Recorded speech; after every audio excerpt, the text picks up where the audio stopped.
Hello everybody, my name is Elizabeth Pauliello. Gymnastics has always been a part of my life, whatever it is practicing, teaching, coaching or researching it. As a professor at the University of Campinas, Brazil, where I live, I had the opportunity to coordinate a gymnastics research group at the university, while also being the Gymnastics for All team coach for many years. This has given me the privilege of living gymnastics intensively, not only in Brazil but also worldwide, taking part in many gymnastics events, especially in several editions of the World Gymnastrada. I am very happy to be here today to present another FIG online seminar on the benefits of gymnastics. Actually, there are so many positive aspects in the practice of gymnastics to be highlighted that this seminar was divided into two parts, with the participation of two experts in each of them. In this seminar, we combine different perspectives based on scientific knowledge and the experiences of coaches and gymnasts. It is a group of experts from different regions who share a strong passion for gymnastics. To start this first part, we are pleased to present the contributions of Dr. Jean Creelers, a scientist from Canada, and Roberto Fulvini, an experienced gymnast from Switzerland. It's my great pleasure to introduce Professor Jean Creelers. He is a faculty member of the College of Rehabilitation Sciences in the Reid Faculty of Health Science in the University of Manitoba, Winnipeg, Canada. His research is devoted to physical literacy, and he works with a global research team. He is the original designer or contributor for many tools for assessing physical literacy. He's also currently a scientist at the Children's Hospital Research Institute of Manitoba and associate member of the Spinal Cord Research Center in Winnipeg. Throughout his career, Professor Creelers had the opportunity to work with athletes from different sports, develop programs from physical education teachers, as well as work as a consultant for various federations, including gymnastics federations. He is a prolific author of scientific papers that highlight the importance of sport for contemporary society. Hello, I'm here to talk to you about gymnastics and its benefits, and I think one of the best ways to do that is through the lens of physical literacy. Physical literacy can be thought of as a process where we develop competence at the same time as confidence, and if we do that, it drives the motivation of the participant to continue participating. And certainly gymnastics works in two physical contexts, in both land and in air, but it also does a fantabulous job in working with development of participating in different social cultural contexts, performing for audiences, performing in front of team members, and performing in front of all abilities. So from the face value, gymnastics is quite good at activating this core cycle. So the idea is that in all the different disciplines of gymnastics, from tumbling to parkour to artistic to rhythmic, etc., we can definitely imagine that what we want for all of our participants is to turn a green light on this positive feedback cycle, because if we do that, we'll have continued participation of people and not drop out from the sport. And so what's really critical is to realize that what are we doing in gymnastics that works and makes this cycle turn green and stay green for people for life. Gymnastics is a wonderful opportunity to develop the foundational movement competencies for people, and in so doing, create confidence, motivation, and participation. One of the ways it does that is when you enter in gymnastics, there's different levels of ability of all the participants. And a neat thing about gymnastics is that there's always a level of challenge for all abilities. we know that if you provide a challenge for a certain group of people, they'll become engaged in wanting to get better. But if it's too easy, they're out. If it's too hard, it's not good either. So what's important here in gymnastics is that we create a level of challenge for all levels of ability. And indeed, that is quite true. When you enter into gymnastics as a participant, there are multiple levels to enter in at, and you can continue on that progression for life. So when everybody engages in a movement competency progression, there's some wonderful things that happen. When we engage this core cycle, we not only develop the physical abilities of the participants, but we also develop the psychological abilities like confidence. We develop their social skills, the ability to interact and respect others.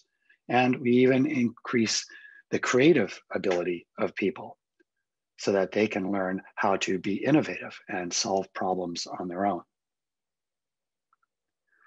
One of the core features of physical literacy is the interrelationship between movement competence and confidence. And if you think about that in every single coaching session that we have with a participant, we can find that as we concurrently develop their movement competency in whatever discipline they're involved in, and we help them to develop their confidence in their own way, we actually are building confidence of the individuals and not eroding it. So what's critical to that is that when you develop competence and confidence, in psychology theory, we call that self-competence, which is really inner trust. As a parent, I certainly want my children to believe in themselves, and that's quite a beautiful thing. And you can see in most of the gymnastic studios that I've been in, this wonderful inner trust developing in people. I believe in myself because I'm getting better and I'm feeling that I can do things that I never could do before. The other interesting thing about gymnastics is that there's a type of challenge for all interests. And people get bored over time and people like to change things. There's lots of disciplines within artistic gymnastics, and there's over 7 disciplines in gymnastics overall.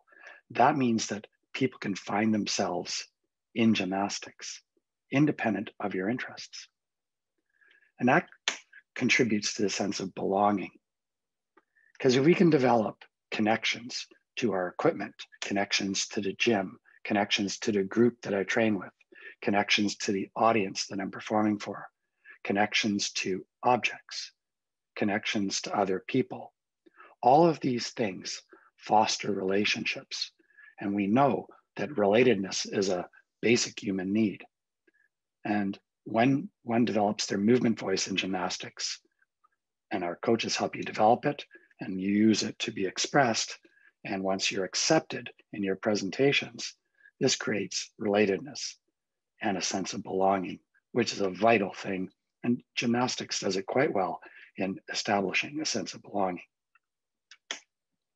How do we do this in gymnastics? I think we do it in coaching sessions and through the cultures that we create in our gyms by constructing positive challenges for people. I've put 2 papers on this slide. One is a paper which demonstrates that physical literacy is one of the best predictors of resilience, the ability to overcome adversity in children and youth. And Phil Jeffries, one of my colleagues, wrote a paper about what do positive challenges look like in movement contexts. I encourage you to read those 2 papers, because if you look at your coaching sessions and as a parent, you can see that in gymnastics, we are very good at constructing positive challenges for our participants. And as a result of that, we get to activate the physical literacy engine. And in so doing, we create further participation and ongoing performance excellence and participation excellence. So the notion here is that if we can construct positive challenges for all levels of ability for our participants, which then can allow them to develop not only physically, but develop psychologically, creatively, and socially. This is the most advanced physical literacy engine that we published in 2021 in the Frontiers in Psychology. I'm just going to talk you through this diagram as the final bits of my talk today. And I'm going to tell you that I think gymnastics does an excellent job at doing all features of this cycle. So, starting off with movement competence, children can develop lots of movement competencies on land and in air through gymnastics. And with good coaching practices, we can concurrently develop confidence with our competencies. And that, through a thing called self-determination theory, drives motivation to continue to participate. But you know what's really interesting? There's also some things that happen in gymnastics that is related to fun and enjoyment. Fun is in the moment. Am I having fun right now? Enjoyment is saying, hey, that was a pretty good training session. Hey, I really like that. I want to do that again. So we know that enjoyment and fun are really critical to drive motivation to continue. So let's never take the fun out of gymnastics. And even though we don't have smiles all the time because it can be pretty challenging, which is a good thing, we can look back upon that experience and see it as enjoyable. And finally, along the bottom of this diagram, you can see the word connectedness. And I've said that connectedness can happen in gymnastics through connections to people, to places like the gym, to groups, training teams, to audiences. There's a whole bunch of ways that people can develop connections in gymnastics, which drives a thing called relatedness, a basic human need. The more related you feel, the more motivated you are to continue to participate. And you know what?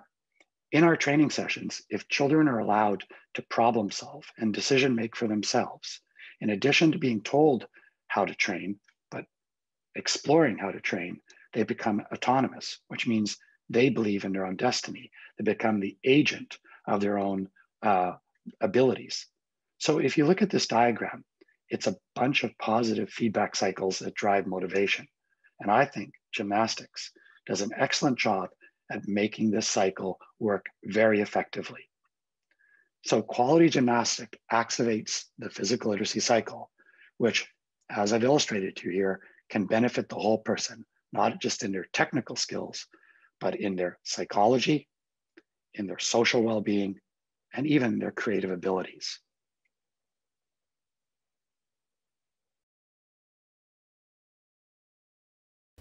Thank you very much, Professor Tim Krillers, for such a nice presentation.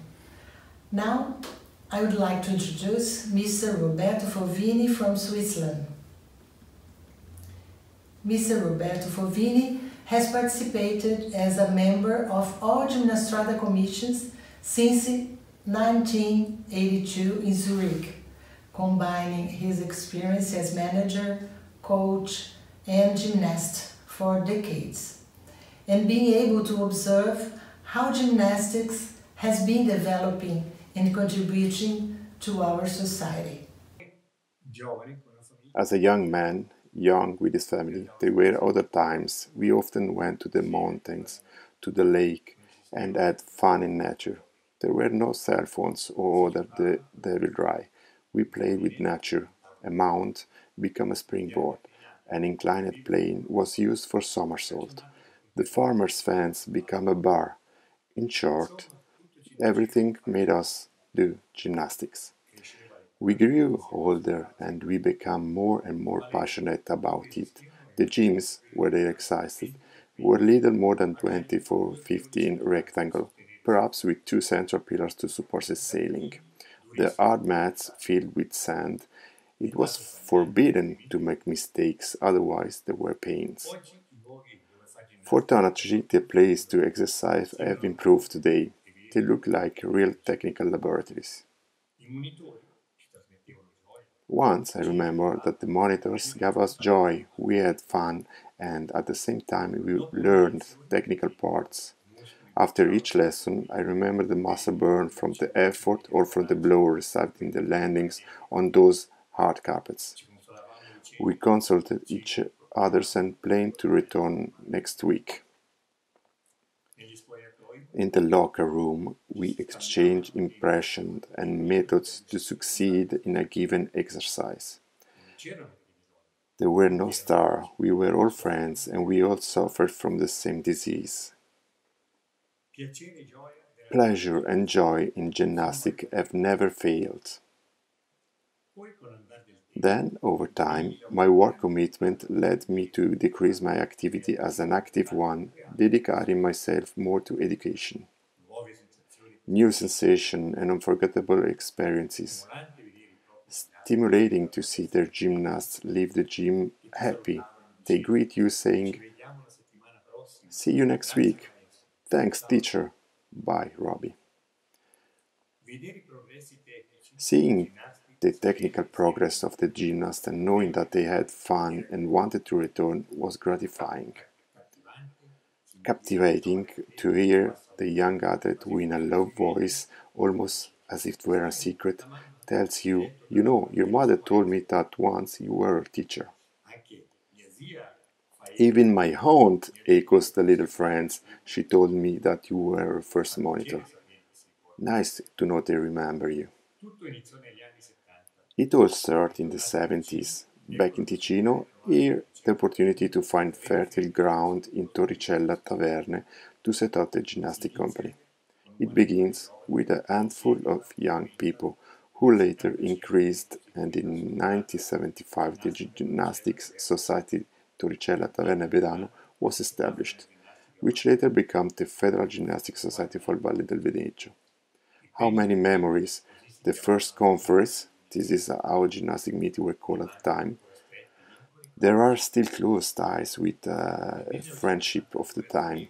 In 1982 in Zurich, I took part, but only as a spectator, with the Ticino Cantonal Gymnastic Association at my first Gymnastrada. What a show, what a passion! And here is the idea of joining the HCTG technical team. Indelible memories, Herning, Amsterdam, Berlin 1995, 6 years after the fall of the wall in 1989. It was interesting to know and live for over a week, not only with the gymnasts and the employees of the Gymnastrada, but in close contact with the population of the different cities, in particular in Berlin, with a population that expatriated from the former GDR, which until a few years before did not have great freedom. They were very interested in our business and asked if they could get tickets to attend national shows. After 4 years as a technical collaborator, I am offered to join in the Swiss Gymnastic Federation as the head of the local transport and provisions group. As the years went by, I became vice-president of the Ticino Cantonal Gymnastic Association, group leader, and then vice-president of the Gymnastrada Logistic Commission. Interest and friendship still bind me a lot, and that of 2023 in Amsterdam will be my 11th Gymnastrada. Precious experiences have introduced me to important European capitals. Beautiful memories. 41 years have passed, and I'm here to tell the beautiful experience and the wonderful memories collected in the gymnastic world. You may wonder if it has always been so beautiful. I can confirm that what has been told corresponds to reality. The shows have exalted me, and friendship and collaborators, I always remember them with pleasure. Even today, I train young gymnasts on a daily basis, and I try to pass on them all the beautiful experiences I have lived over the years. Satisfaction is then at its peak when, in the gym, one of your gymnasts calls you grandfather. Non vorrei lasciare qualche lacrima, però una piccola, un po' commosso ci sono. Can you show me how to do the somersault? And yes, if on one hand you feel elderly, on the other you get excited. The little 7 years old granddaughter wants to see and learn from her grandfather and tells her friends about him. Seeing your athletes now grown up who are now responsible instructor is very rewarding. The countless emotions satisfy you very much, but over the years I've lost dear friends. Mauro Giannini, former technician of the Cantonal Gymnastic Association, with I collaborated on a technical and administrative level for about 10 years. I don't think I ever revealed anything new to you. With this, however, I want to invite young people who listen to me to continue practicing sports, in particular the discipline of gymnastics, which is certainly one of the oldest disciplines. It trains elasticity, coordination, strength, does not neglect the mind by creating contact and friendship. Even in this pandemic period, always following COVID prescription, we train and managed to keep in touch for what little we could. We have entertained young people who now more than ever need to get together, to be with their peers. What we propose is a sport where we rarely find a star who earns millions. With gymnastics you may succeed impossible, or maybe you have difficulties, but you always feel free, excited and stimulated. Even in our discipline there is no discouragement for having thrown a race to the wind, and we are left alone to suffer and manage emotions. Someone defined our activity as a gymnastic is like an angel. Certainly, at the end of the race or after training, everything dissolves in a cloud of magnesium and you are ready to start again, aware and stronger than before. Ciao, grazie di avermi ascoltato. Thank you very much, Roberto. Your words fill us with hope and strengthen our belief of the benefits of gymnastics for individual and social development. Both presentations highlight the importance of gymnastics and of continuing to work to better educate all the stakeholders. These different approaches certainly enrich our knowledge about gymnastics and inspire us to keep working to promote good practices in gymnastics. So thanks both our experts for their great contribution to the FIG online seminar, and I invite you all to join the second part of the seminar, which will be available very soon, with the participation of two other experts, Mr. Manu Rana from India and Mr. Chris Muchatuta from Zimbabwe. Thank you very much for your attention.